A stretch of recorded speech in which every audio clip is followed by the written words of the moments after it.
선지자 사무엘이 당시 사울 왕에게 했던 그 말을 통해서 우리는 다윗에서 발견할 수 있는 아주 훌륭한 점 하나를 우리는 보게 됩니다.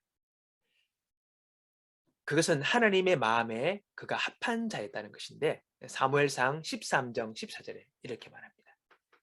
지금은 왕의 나라가 길지 못할 것이라.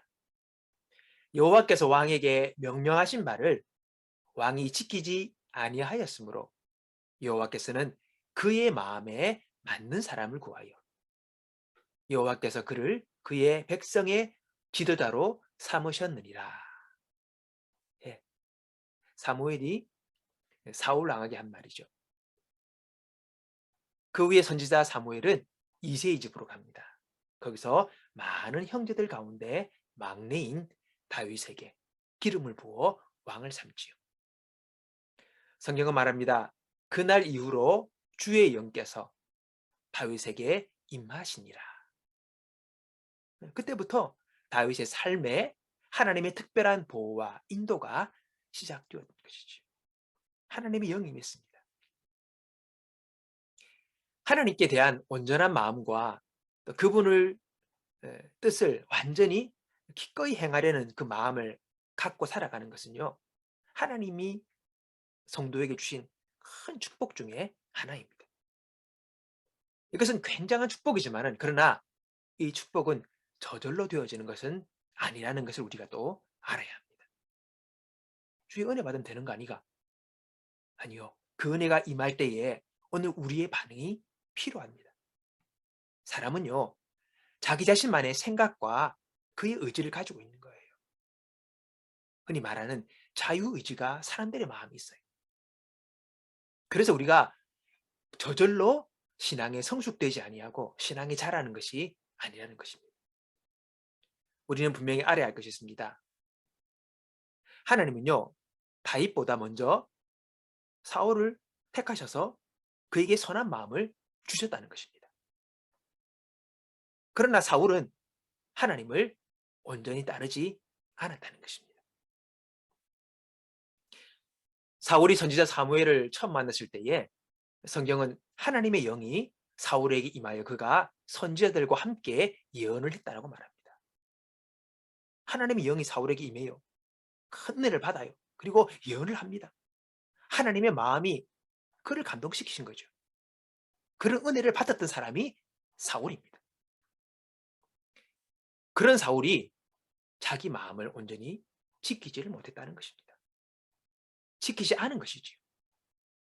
그는 하나님의 명령을 거스리고 자기가 번제를 드립니다. 주님께서 분명한 명령을 하셨음에도 불구하고 아말렉과의 전쟁에서 그 모든 것을 멸하지 않고 의미대로 살려둡니다. 그는 사무엘을 만나고도 후회하고 뉘우치지 않고 오히려 교만하게 행동합니다. 결과적으로 사울은 버림을 받고 이스라엘의 왕에서 폐위되는 거죠. 주님께서 말씀하십니다. 내가 사울을 왕으로 세운 것을 후회하노니 그가 돌이켜서 나를 따르지 아니하며 내 명령을 행하지 아니하였습니다. 이렇게 말씀하시는 지경에까지 이르게 되었다는 것입니다. 얼마나 끔찍한 일인지 모릅니다. 이후의 상황을 보십시오. 사울은 다윗을요 미치도록 시기합니다. 계속 그렇게 하나님께 반역을 하는 행동을 하게 되죠. 사울은 그 마음이 헛된 것을 쫓아 그가 돌아다니게 됩니다. 이것이 바로 우리가 자신의 심령을 지켜야 하는 이유가 여기 있는 것입니다. 우리의 마음을 순수하게 유지해야 합니다. 하나님의 말씀으로 거룩하게 지켜야 합니다. 그 어떤 불건전한 것도 내 마음에 뿌리를 내리지 못하도록 해야 하는 것이지. 교만한 마음, 분노의 마음, 원망의 마음, 비통해하는 마음, 미움, 다 이것은 마음에 독이 되는 것입니다. 이것들을 우리의 삶과 마음에서 우리는 멀리 해야 하는 것이지요. 그게 지키는 겁니다. 우리의 생각은요, 마음에서부터 옵니다. 그래서 그 사람의 생각을 보면요. 그 사람의 마음이 어떠한지를 우리가 대충 알 수 있는 거죠. 하나님은 우리에게 예수 그리스도의 마음, 즉 사랑의 마음을 부어 주셨어요. 성경은 말합니다. 우리에게 주신 성령으로 말미암아 하나님의 사랑이 우리 마음에 부은 바 됨이니. 그 마음을 우리가 건널 때 주셨어요. 이미 우리는 이 마음을 보호하고 유지해야 한다는 겁니다. 예수 믿는 사람은요. 다 누구든지 하나님의 영광, 예수님의 사랑을 따라 살아가기 원하는 마음을 다 가지고 있어요. 그리고 이 마음이 내 마음을 온전히 채우고 주장하도록 우리는 계속해서 지켜나가는 훈련들이 필요한 것입니다. 하나님의 마음으로 내 마음을 지켜나갈 때에 여러분 우리는요. 다윗처럼 하나님의 뜻을 따라 쓰임받는 그리고 승리하는 인생을 살아가게 된다는 것입니다. 오늘 여러분의 마음은 어떤 마음으로 채워져 있습니까?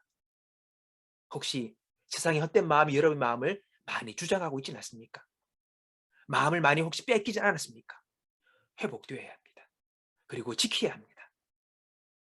오늘 주님께서 우리 마음을 새롭게 하시고 성령으로 충만케 하시고 하나님의 말씀으로 충만케 하사 당신의 마음으로 채워져서 합당한 마음을 가지고 주의 기쁘신 뜻을 이루어가는 우리의 삶으로 주님께서 이끄시기를 주님의 이름으로 축복합니다.